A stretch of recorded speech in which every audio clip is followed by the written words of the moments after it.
Hi everyone.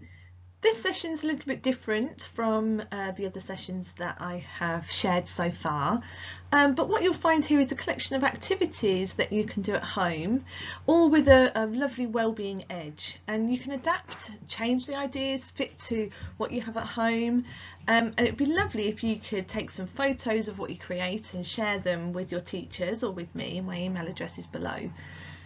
And the idea is that all of these activities have a really strong sensory element to them. So we know that when we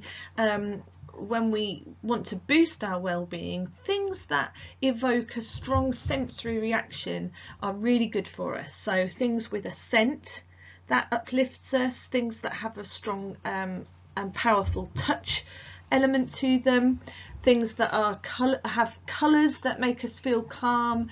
And if there's movement involved there, that's that sort of kinetic element of how good it feels. You know, I'm thinking of things like slime and kinetic sand and all those sorts of things. They have a really strong kinetic and sensory element to them, which is what makes them so much fun.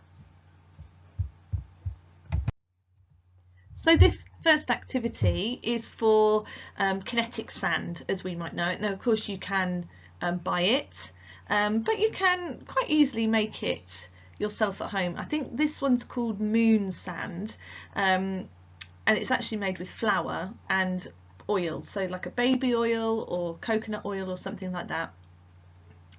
You can put some colour in. It even suggests Kool-Aid packets. I'm guessing this is American, but if you can get hold of anything like that, it means that we have that really vibrant colour, and usually there's a flavour, a scent involved with that as well.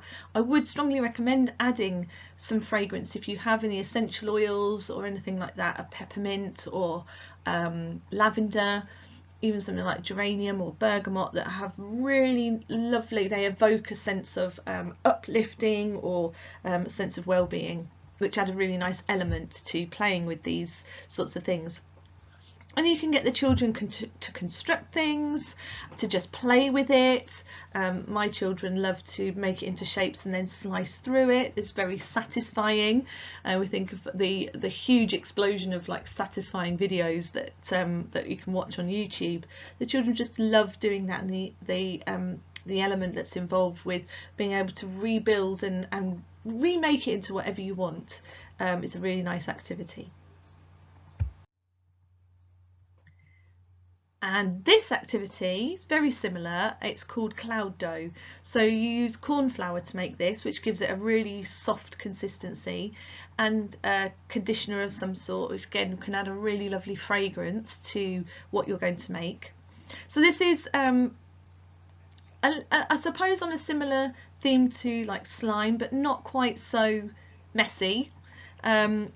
Whenever we mix corn flour with the liquid, we are forming this sort of oobleck mixture, which means that it is a solid when pressure is applied to it, and it turns a little bit more liquidy when it's allowed to just rest.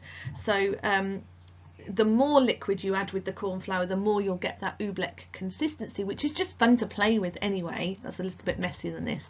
By using the hair conditioner with this one, we do get a consistency that's a bit more like a Play-Doh, which is really fun.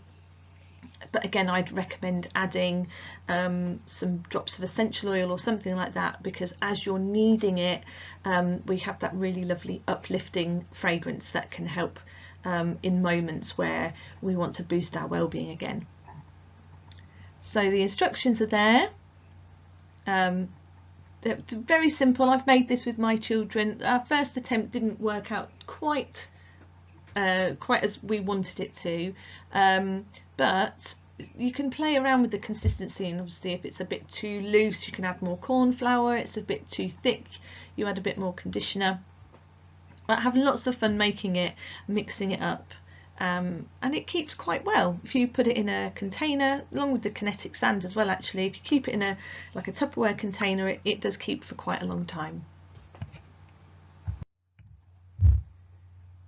And there's some instructions here on how to make a glitter jar.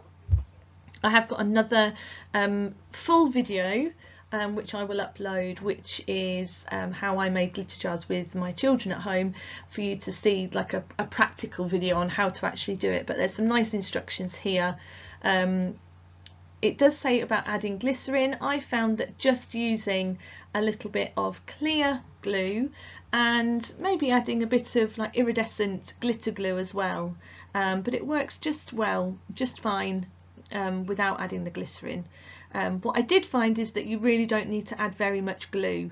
Too much glue and the glitter just kind of hangs there in suspension. It doesn't really swirl as much as we want it to. But what's really nice with this activity is getting your children to pick 3 colours of glitter to add. So one represents their thoughts, one represents their feelings, and one represents their actions, their urge to do things. So add the glitter into the water with the glue, twisting it all around and just watching as the light shines off it. It's really beautiful. But I would point you in the direction of my full glitter jar tutorial, which you'll also find on the YouTube channel.